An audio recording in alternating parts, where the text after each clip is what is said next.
오늘은 이제 느헤미야 두 번째 이제 시간입니다.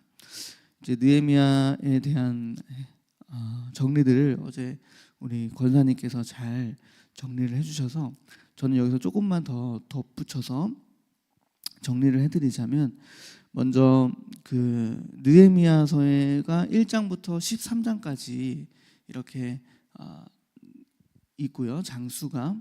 그리고 여기에서 중요한 것은 이제 1장과 7장 그리고 8장에서부터 13장까지의 아주 크게 이 내용들을 좀 정리를 해볼 수가 있겠습니다.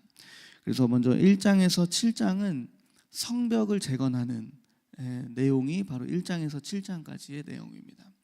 그리고 이제 8장에서 13장까지 마지막까지의 내용은 무엇이냐면, 이제 1장에서 7장까지 외형에 대한 성벽 재건을 했다면 그 안에 살고 있는 이스라엘 백성들의 영적 개혁이 필요합니다.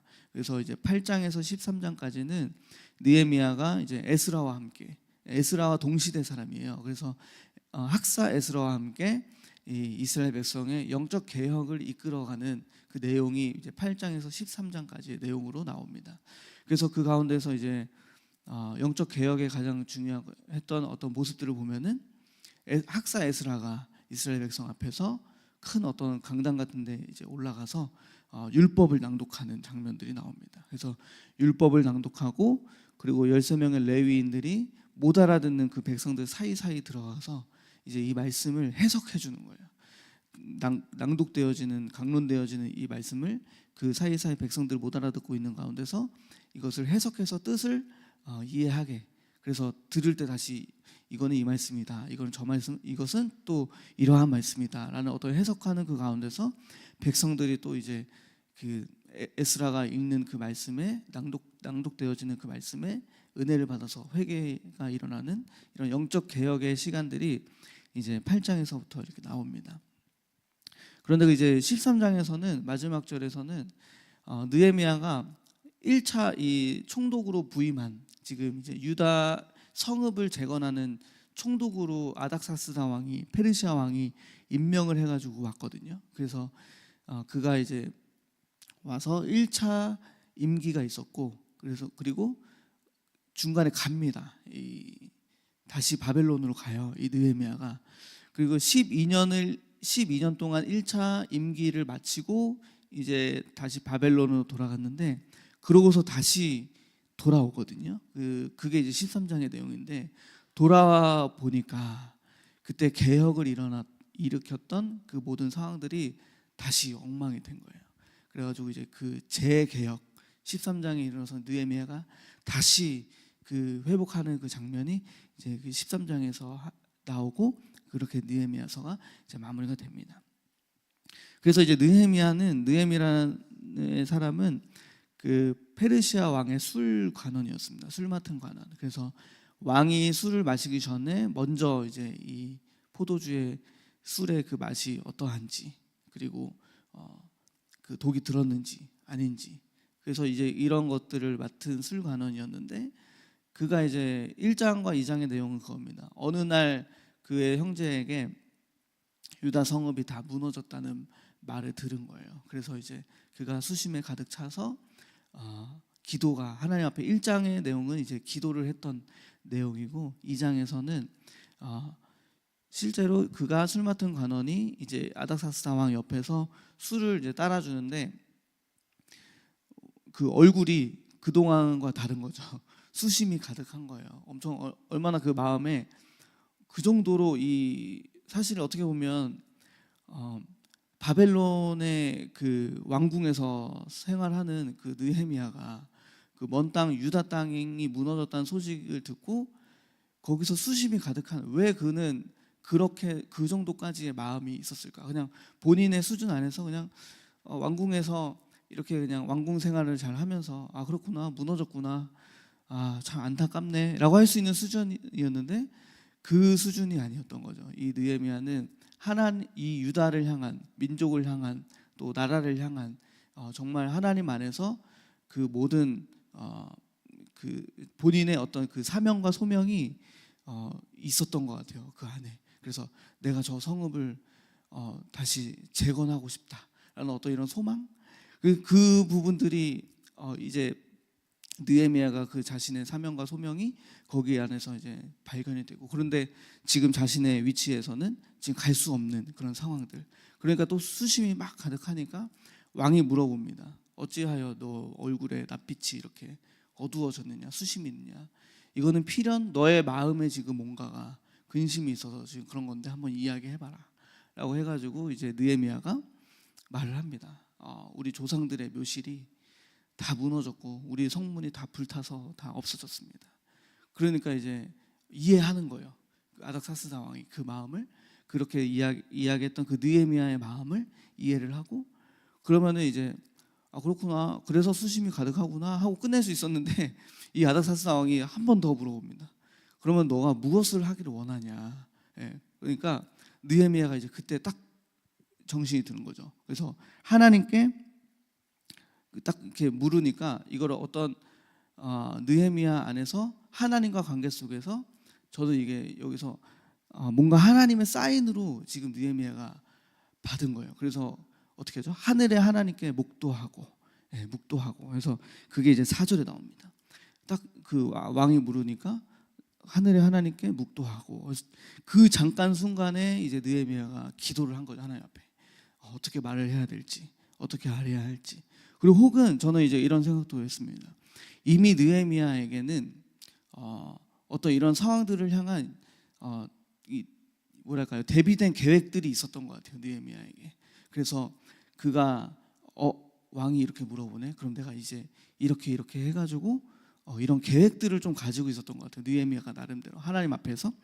그러니까 5절에 왕에게 이제 아뢰입니다. 왕이여, 나를 좋게 여기시고 내게 은혜를 주시려거든 나를 유다에 보내서 다시 그 성읍을 재건하게 해주세요. 총독으로 보내주세요. 지금 제가 그 유다 성읍을 다시 재건하기를 원합니다. 그렇게 말을 하니까 이제 왕도 그것을 받고 어떻게 말하냐면 그래, 좋다. 그러면은 언제까지 다시 돌아올 것이냐, 기한을 줍니다. 왕이 언제 다시 돌아올 것이냐. 그래서 이제 기한을 이 느헤미야가 말을 하게 됐고, 그 다음에 또 하나는 뭐였냐면 그 유다까지 가는 데 있어서 주변에 방해들이 있을 수 있거든요. 그러니까 이 느헤미야가, 그래서 이미 이게 계획된, 느헤미야는 하나님의 그 안에서 계획된 것 같아요. 이게 자신이 받은 계획인 것 같아요. 하나님이 그를 사랑하는 자에게 그 계획을 알려주신다고 그랬는데, 아마 느헤미야가 기도하면서 하나님과 계획을 받은 것 같아요. 그래서 이 느헤미야가 막 아래요. 서쪽으로 가면은 왕이요, 나에게 조서를 써주셔가지고 이 국경을 지날 때에도 잘 통과되게 하시고, 또 제가 그 유다에 살려면은 집이 있어야 되는데 집 지을 그 제목도 저에게, 이 사람에게 말해가지고 저에게 허락해 주세요. 그러면서 어떤 계획이 막 이렇게 나와요, 느헤미야가. 그래서 왕이 다 함으로써, 허락함으로써 그에게 다 그것이 이루어집니다. 근데 그 과정에서 느헤미야가 이제 8절에 뭐라고 고백하냐면, 마지막에 내 하나님의 선한 손이 나를 도우심으로 왕이 허락했다, 이렇게 말합니다. 그러니까 느헤미야의 이 마음의 중심을 보시면은 항상 하나님 앞에 목전에 있는 것이 이 말씀에서 계속 느껴져요. 본인의 어떤 이 왕이 허락했지만, 그러나 그 왕을 통하여 하나님이 허락하셨다. 하나님의 선한 손이 나를 도우셔서 왕이 허락했다라고 하는 그 정말 느헤미야의 신앙 고백. 이것이 정말 우리가 본받아야 될 부분입니다. 그래서 이제 9장에서도 이 방해꾼들이 좀 나오게 됩니다. 그래서 이 호론 사람 산발랏, 또 종이었던 암몬 사람 도비야, 이런 사람들이 이제 느헤미야가 온 것을 듣고 이 이스라엘 자손을 흥황하게 다시 일으킬 사람이 왔다라는 것을 듣고 이제 근심을 하게 되는 거죠. 그래서 중간에 이제 마지막 말미에 보면은 이제 막 느헤미야가 사람들을 모아가지고 성벽을 재건하자, 이제 힘을 막 모아서 같이 가는데, 여기에서 이렇게 약간 힘 빠지는 말을 하는 거죠. 니들이 그걸 지어봤자 막 조롱하고 막 그러는 거예요. 그걸 지어봤자 어떻게 뭐 하겠냐. 오히려 왕을 배반하는 일인 거 아니냐, 힘 빠지는 막 일들을 막 방해를 놓습니다. 근데 느헤미야가 엄청 담대하게 전혀 영향을 받지 않아요. 그래서 뭐라고 하죠? 20절에 하늘의 하나님이 우리를 형통하게 할 것이고 너희는 아무런 관계가 없어. 이 예루살렘을 재건하는데 너희 기업도 없고 또 권리도 없고 또 기억이 되는 바도 없다. 그러니까 너희는 지금 이 하나님의 일에 아무런 상관이 없는 사람이다. 우리는 하나님께서 형통하게 하셔서 이것을 짓게 될 것이다. 이렇게 말합니다. 그 가운데서 이제 오늘 본문에서 이제 11절의 이하에 보면은 느헤미야가 그 정말 저는 오늘 느헤미야서 읽으면서 느헤미야서를 묵상하면서 어떤 게 느껴지냐면은 이 느헤미야의 열정, 근데 이게 열정이 막 엄청 폭발적으로 막 이렇다기보다도 굉장히 그 잔잔하게 깔려 있는데 그 하나님을 향한 정말 갈망과 열정이 많이 느껴지는 이 말씀이었습니다. 느헤미야가. 그래서 11절 이하에 보면은 12절에 이렇게 나와요. 내 하나님께서 예루살렘을 위해 무엇을 할 것인지 내 마음에 주신 것을 내가 아무에게도 말하지 아니하고 밤에 일어나 몇몇 사람과 함께 나갈새 내가 탄 짐승 외에는 다른 짐승이 없더라. 그러니까 하나님께서 이 느헤미야에게 내가 알려주신 거예요. 예루살렘을 위해서 내가 이렇게 할 것이다. 그런데 이 느헤미야가 그것을 아무에게도 말하지 않고 그것을 듣고 그것을 이 심중에 딱 심어놓고 밤중에 예루살렘 성읍에 무너진 성읍에 나가서 이렇게 다니는 거예요. 예루살렘 성읍을 이렇게 보면서 과연 무엇을 했을까요? 느헤미야가 이 무너진 성읍을 이렇게 보면서 저는 정말 그 현장을 무너진 현장을 이렇게 보면서 기도를 했을 것 같아요. 느헤미야가 계속해서 하나님 앞에 도움을 청하고 기도를 하고 그리고 계속 이 하나님이 주신 그 마음, 예루살렘을 향한 그 마음 있잖아요. 내가 예루살렘을 위해서 이것을 이렇게 할 것이다라고 했던 그 마음을 그 느헤미야가 잃고 싶지 않았던 것 같아요. 이 마음 속에서. 그래서 계속 돌아다니면서 실제로 이것을 보고 하나님이 이렇게 지금 무너져 있는 이 성벽을 다시 재건하신다고? 정말 놀랍다 하면서 그 충분하게 정말 그 하나님하고의 자신만 아는 그 교통의 관계 속에서 계속해서 자신의 그 영적인 것들을 끌어올리고 정말 어떻게 보면은 하나님이 그렇게 주셨을지언정 우리가 현실의 문제에서는 다 이게 진짜 이렇게 될까라고 하는 의심이 들 텐데 느헤미야는 계속 그 밤중에 얼마나 그 마음에 정말 이것을 잃고 싶지 하나님이 주신 이 소망을 잃고 싶지 않았기에 밤중에 막 돌아다니면서 보면서 이거 하나님 주신 이 마음을 계속 상기하면서 기도하면서 자신의 영적인 이런 부흥들을 이끌어냈는가. 그래서 저는 이것이 느헤미야의 열정이라고 묵상이 되었습니다. 느헤미야의 열정. 그래서 그가 이렇게 충분하게 자신과 하나님하고의 그 관계 속에서 이렇게 느꼈던 이 부분들을 17절 이후에 이제 유다 사람들에게 말합니다. 그래서 그들에게 이르러서 지도자들에게 이르러서 우리가 당한 공경은 너희도 보고 있는 바다. 막 여러 말을 하는 것이 아니라 자 예루살렘이 황폐하고 성문이 불탔다. 이제 다시 예루살렘 성을 건축해서 수리하자. 다시 일으키자. 수치를 다시 면하자. 이렇게 하면서 막 독려를 하니까 주변에서도 이 느헤미야의 말로 인해서 다시 이제 일어나서 그 선한 일을 하려고 일어났다 이렇게 말을 합니다. 그래서 오늘의 2장의 내용이 이렇게 내용들이 이렇게 알아봤습니다. 먼저 이제 그렇다면 오늘 이 느헤미야를 보면서 우리가 적용의 말씀을 한번 보자면 사실 느헤미야가 가졌던 이런 삶의 모습이 바로 우리의 적용할 점입니다.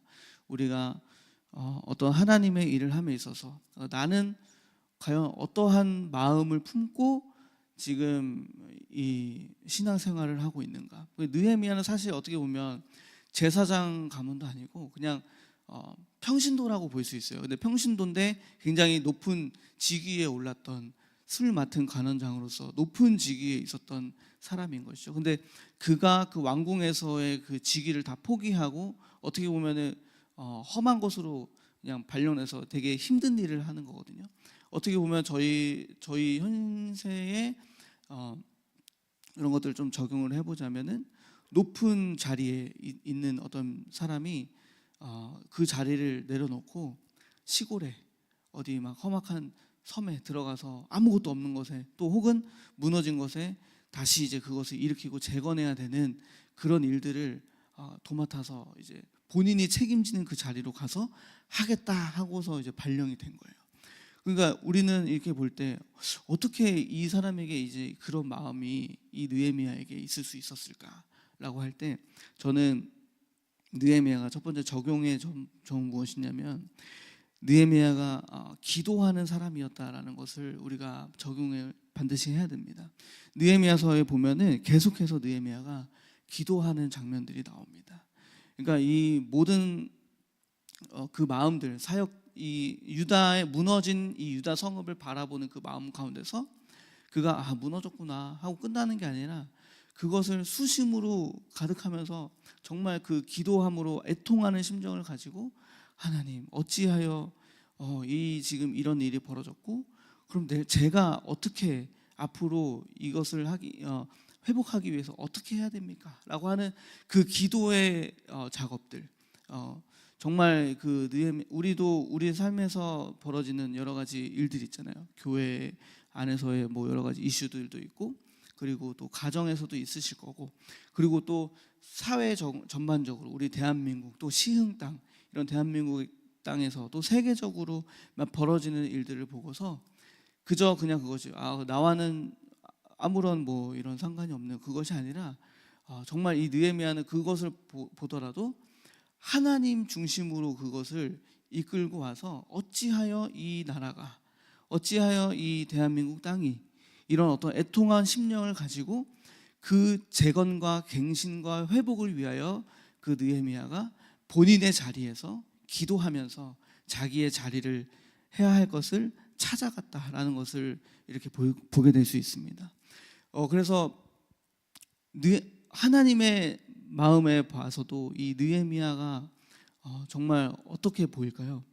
나의 일을 할 나의 종, 하나님의 종, 이 재건을 일으킬 수 있는 하나님의 종. 그러니까 그 마음을 끌어안고 정말 그것을 재건을 위해서 자신의 것을 내려놓고 그 현장에 직접 갈 만한 어떤 믿음을 가진 그 느헤미야. 근데 그가 평상시에 했던 것도 늘 기도함으로써 그가 깨어서 하나님과 교통하며 하나님과 함께하는 사람이었다라는 것을 우리가 묵상해 볼 수가 있습니다. 그것들이 이제 나오는 부분들이 이제 오늘 4절에 왕이 이 느헤미야에게 물어볼 때 너희가 무엇을 원하느냐 할 때 하늘의 하나님께 내가 묵도하고라는 것을 이런 장면들을 볼 때 느헤미야가 그냥 이런 모든 것들을 스스로 계획한 것이 아니라 기도함으로써 이런 모든 일들을 계획해 갔다. 이 느헤미야가 그런 기도하는 사람이었다. 그래서 우리의 신앙생활도 어쩌면 우리가 한 발자국 가야 하는 이 걸음에 하나님 앞에 묻는 그런 기도의 시간이 저와 여러분들에게 반드시 회복이 되어야 되는 부분이다라는 것을 우리가 묵상해 볼 수가 있습니다. 사람이 마음으로 그의 길을 계획할지라도 잠언서 16장에 있잖아요. 마음으로 그의 길을 계획할지라도 그의 길을 인도하시는 그의 걸음을 인도하시는 여호와이시니라라고 말씀하셨듯이 그 걸음을 인도하시는 분이 하나님이시기 때문에 그 믿음이 있다면 우리가 모든 삶 속에서 하나님께 한 걸음 한 걸음씩 묵도하고 모든 상황 속에서 잠깐 기도하며 또 사람과의 관계 속에서 내가 이 말을 하는 것이 옳은 것인가 아니면 분별할 수 있는 이런 모든 부분들이 기도할 때 이것들이 회복이 되어진다라는 것을 우리가 볼 수 있습니다. 이것은 다시 말하면은 이 느헤미야가 하나님을 경외하는 사람이었다라고 이제 한마디로 정의를 해볼 수가 있습니다. 그래서 모든 상황과 환경 속에서 하나님 앞에서 정말 하나님과 이 느헤미야 2장에 보면 진짜 이 느헤미야가 하나님과 교통하는 어떤 이런 장면들이 볼 때 그가 홀로 있었지만 홀로 있는 것 같지 않고 하나님과 함께 함으로써 정말 모든 자신의 삶의 선택이나 이런 부분들에 하나님께 묻고 하나님을 경외하고 하나님의 마음을 또 어떤 선택 또 왕이 허락한 부분이 하나님의 선한 손이 나를 도우셔서 왕이 허락했다라고 하는 이런 부분들이 바로 느헤미야가 하나님을 경외하는 사람이었다라는 것을 또 묵상해 볼 수가 있습니다. 그래서 잠언서 이제 보면 잠언서 19장 23절에 보면은 이런 말씀이 있습니다. 여호와를 경외하는 것은 사람으로 생명에 이르게 하는 것이라. 경외하는 자는 족하게 지내고 재앙을 당하지 아니하느니라. 예. 하나님을 경외하는 자가 생명을 얻는다 이렇게 말씀을 합니다. 그러니까 이 느헤미야가 가는 곳곳마다 그가 또 하는 모든 것마다 생명을 일으키는 사람인 거예요. 왜냐하면 그 느헤미야가 하나님을 경외하는 자이기 때문에. 그래서 그가 기도하고 하나님을 경외함으로써 이렇게 삶의 중심이 딱 올바르게 되어져 있는 이런 부분 속에서 하나님께서 느헤미야를 통해서 이 유다 성읍의 성벽의 재건을 일으키셨다라는 것들을 볼 수가 있습니다. 이제 이런 부분들 하나님 앞에 우리가 한 걸음 한 걸음 기도하며 인도해야 되는 이런 부분들이 이제 우리가 회복돼야 될 부분인데, 저의 삶에서 요즘에 최근에 이제 있었던 일을 좀 나눠드리면은 그 셋째 주영이가 이제 입원을 했었어요. 저번 주에 이제 폐렴으로 이제 입원을 해가지고 엊그제 수요일날 이제 퇴원을 했거든요. 근데 그 과정이 좀 이렇게 있었는데 저희가 이제 부부가 확실히 이 하나님은 자녀로 부부의 문제를 다루시는 게 저는 확실하다고 이제 믿어지는 부분인데 그 입원하기 전날 이제 아내하고 약간 스파크가 팍 일어났었어요. 그러니까 스파크가 일어난 거는 어떤 이런 말 때문에. 저도 순간 이렇게 놓쳐버리면은 말을 그냥 하지 말아야 될 말들을 막 이렇게 하는 게 있어요. 제가 그래가지고 막 아내가 저랑 소통하기 위해서 아이들 밥 먹이면서 이제 막 오빠 뭐 이런 거는 어떤 아는 분이 뭐 자녀를 낳는데 이름이 뭐 예를 들면은 주하였나 뭐 하주였나 막 그러는 거예요. 그래서 제가 무의식적으로 주하든 하주든 뭐 어때 이런 거예요. 근데 거기에 갑자기 아무것도 아니었는데 아내가 약간 얄미웠는지 제가 그래서 막 발작 버튼 눌렸는지 얼굴 시뻘개지면서 진짜 말 그렇게 할래? 이러면서 이제 밥상에서 이제 그렇게 해가지고 마침내 한번 탁 일어난 거죠. 제가 시끄러워서 그렇지 해가지고 다시 이제 말을 걸었는데 대답을 잘 안 하는 거예요. 그래서 화가 났구나. 그래가지고 이제 그렇게 하는데 저도 순간 이제 그런 마음에 막 이게 막 말을 더 못하겠는 거죠. 그런 상황 속에서. 그런데 저도 막 약간 그때 막 영적으로 순간 하나님하고의 그런 걸 놓쳐버리면은 이게 막 그 분별이 안 돼가지고 또 흑암에게 속는 거예요. 그래서 언제까지 이 말 때문에 내가 이렇게 영적 전쟁을 해야 되고 막 이러면서 스스로 막 또 자책하면서 또 한편으로 우리 아내도 막 이렇게 정죄하면서 언제까지 내 말에 저렇게 시험 들고 막 이렇게 막 하는 거죠, 속으로. 그러니까 이제 그 싸움이 막 이렇게 한 하루인가 이틀인가 이렇게 있었어요. 이틀 정도 있었어요. 그런데 이제 갑자기 주원이가 어린이집에서 얼굴을 뜯겨온 거예요, 손톱으로. 친구 손톱으로. 그래서 친구 장난감을 뺏어서 손톱으로 뜯겼다는 거예요. 그래서 그때 아내가 시겁해가지고 이제 하나님의 경고로 들은 거예요, 그것을. 그래서 이제 아내가 밤에 딱 제가 저녁에 왔더니 미안해 그러는 거예요. 저도 이제 사과를 하고 이렇게 잘 풀었는데, 그러고 나서 이제 그 다음 날 주영이가 이제 폐렴으로 이제 입원을 하게 된 거죠. 그런데 그 과정에서 제가 이 느헤미야서를 이제 묵상하다가 생각한 건 뭐냐면은 이렇게 순간순간 일어나는 일들에 대해서 느헤미야처럼 하나님께 묵도하고 물어보고 또 이렇게 좀 경외하는 마음이 하나님 이렇게 회복이 돼야 되는데 아직도 이 경외가 회복이 안 돼가지고 이제 이런 일들이 재앙들이 일어나는구나 하면서 근데 이제 주영이가 그 가운데 이제 입원을 하는 그 과정에서도 정말 순간순간 기도를 했어요. 병원에 가면은 또 뭐 얘가 심하다, 엑스레이를 찍어야 된다. 그러면 또 제가 하나님 좀 어떻게 되려고 이렇게 기도를 좀 하고, 또 그러면은 또 큰 병원 가서 입원을 해야 된다. 그럼 그 순간마다 또 이제 기도를 하고,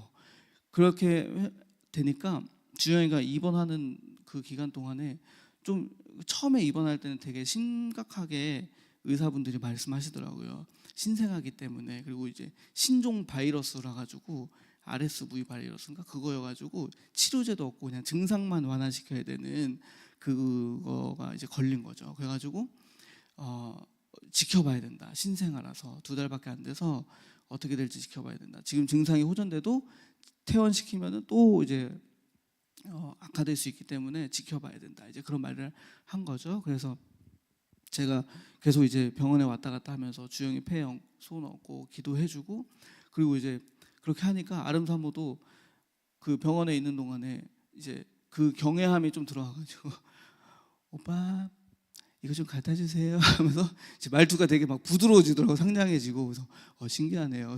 확실히 문제를 통해서 하나님이 이렇게 경외함을 주시는구나, 이런 것들을 깨닫고 이제 그렇게 돼서 회복이 돼서 수요일날 나왔는데 전보다 더 우리 주영이가 건강해지고, 그 병원에서 1kg가 쪘어요.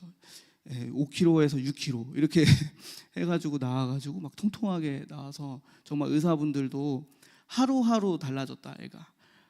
이날은 좀 별로 안 좋았는데 그 다음날 뭔가 확 호전되고, 또 이게 또 확 호전되고 이제 이러면서 태어날 때는 정말 어제까지만 해도 긴가민가 했는데 오늘 상태를 보니까 태어나도 되겠다 해가지고 이렇게 하나님께서 이런 경외함을 저희 부부에게 자녀의 문제를 통해서 주셨다라는 것들을 보게 됩니다. 그래서 우리가 정말 여러 가지 이런 문제 속에서 하나님을 경외하는 거, 느헤미야처럼 정말 근데 이 경외가 하나님을 향한 이 중심이 되지 않으면은 안 되더라고요. 순간 잊어버리고, 순간 바빠가지고 또 하나님을 놓쳐버리고, 또 순간 또 나의 어떤 피로감과 이런 것 때문에도 하나님을 경외하는 것을 놓쳐서 정말 이 순간순간 하나님 앞에 인도를 받는 이 경외함에 대한 부분들을 우리가 깨어서 있어야겠다. 우리 부부가 이렇게 깨달은 것들을 오늘 전달해 드립니다. 그래서 오늘 느헤미야와도 마찬가지로 이렇게 하나님께서는 매 순간에 이 느헤미야의 이 중심을 하시고, 또 느헤미야가 하나님을 경외함으로 느헤미야를 통해서 이 성벽 재건의 이 사역들을 이루신 것들을 볼 때 우리가 바로 이렇게 하나님의 이런 삶 속에서 하나님을 경외하고 또 기도함을 놓치지 않는 저와 여러분 되시길 간절히 소망합니다. 또한 느헤미야에게 있었던 마지막 이 열정, 정말 하나님을 향한 이 갈망과 열정이 저와 여러분들에게 성취되기를 소망합니다. 그래서 진짜 그가 높은 것들을 내려놓고 낮은 곳에, 이게 천한 곳에 오는 어떤 이런 그리스도의 마음이잖아요. 이것도 어떤 겸손한 마음, 그리고 또 열정, 이들을 살려내겠다는 열정. 그래서 저와 여러분들에게도 모든 사역 가운데서 저도 이제 학교 사역을 하다 보면은 이 아이의 문제는 내가 굳이 하고 싶지 않은 어떤 이런 부분들이 있었어요, 초반에는. 그런데 하나님이 계속 그것을 깨부시면서 더 가까이 가라, 더 거기에 깊숙이 들어와서 기도하라, 이 아이의 문제를 끌어안아라. 이런 어떤 부분들 속에서 정말 이 열정이 회복돼야 되는구나. 이 하나님의 일은 정말 하나님의 나라가 회복되기를 원하는, 재건되기를 원하는, 무너진 그 하나님의 나라가 다시 그들의 삶 속에서 성벽이 재건되고 다시 회복되고 갱신되고 일어나기를 원하는 그 열정이 바로 오늘 느헤미야를 이끌어온 것과 같이 저와 여러분의 모든 삶 속에서도 이 하나님의 나라를 위한, 재건을 위한, 회복을 위한 이 열정이 회복되어져서 오늘 이 모든 삶 속에서 저와 여러분을 통해서 이 회복의 역사가 일어나기를 간절히 소망합니다. 이 말씀을 맺도록 하겠습니다. 하나님 감사합니다. 오늘 느헤미야의 말씀을 통해서 하나님은 이 느헤미야를 쓰심과 같이 우리를 쓰시기를 원하시는 하나님이심을 믿습니다. 그런데 우리에게 하나님 경외함이 없습니다. 오늘 이 시간 경외함이 회복되게 하여 주셔서 매 순간 모든 삶 속에서 하나님 순간순간 하나님 앞에 기도하고 묻고 하나님의 인도를 잘 받을 수 있도록, 성령의 인도를 받을 수 있도록 우리에게 경외함의 영성이 시가 회복되도록 함께해 주시옵소서. 또한 아버지 하나님, 느헤미야가 가졌던 이 하나님을 향한 이 열정을 우리에게 주시옵소서. 더욱더 가까이 그가 가진 모든 것들을 내려놓고 포기하고 하나님을 위하여 나아갈 수 있는 이 마음과 중심을 회복시켜 주시옵소서. 하나님을 위하여, 먼저 그 나라와 의를 위하여 살아갈 수 있는 마음을 회복시켜 주시옵소서. 감사드리며 예수 그리스도의 이름으로 기도드립니다. 아멘. 예, 감사합니다. 토요일 날 독서 도전 골든벨 잘 기억하시고 또 여러분 많이 참석해 주시고 또 격려의 마음으로 또 조그만 후원과 이런 것도 부탁을 드리고요. 그리고 요즘 감기가 좀 돌고 있는 것 같아요. 오늘 여러분들 미리미리 예방할 수 있도록 좀 조심해서 잘 면역력을 강화할 수 있는 또 그런 내용들이잖아요, 그렇죠? 지혜롭게 하셔서 마스크 잘 쓰고 다니고 여러분 외부에 나갈 때 공기 많이 쐬지 않도록 조심했으면 좋겠어요. 한번 걸리면 그 겨울에 완전히 시달리거든요. 또 여러 가지 지금 어려움이 있는데 여러분이 꼭 조심해서 건강한 겨울을 지내시기를 바랍니다. 우리 기도하겠습니다. 하나님께 감사드립니다. 오늘도 귀한 말씀 주심을 감사합니다. 이제 하나님 아버지, 토요일 날에는 도전 독서 골든벨이 진행이 됩니다. 하나님 함께 하여서 격려하고 용기를 주고 또 정말 우리 아이들이 아름답게 잘 이제 성장한 모습들을 함께 나누면서 축복할 수 있도록 도와주시옵소서.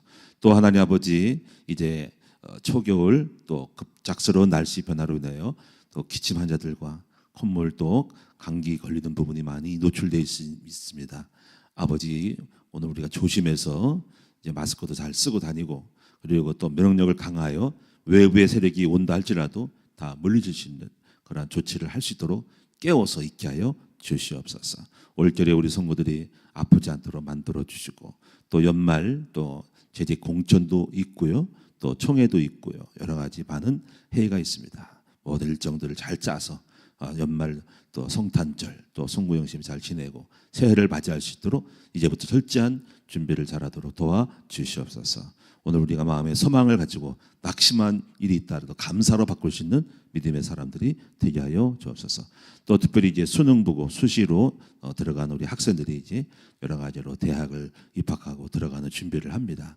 모든 일정 속에서도 주님이 함께해 주시고 각 기관 또 모든 단체들마다 연말교선을 잘 할 수 있는 지혜를 더하여 주시옵소서.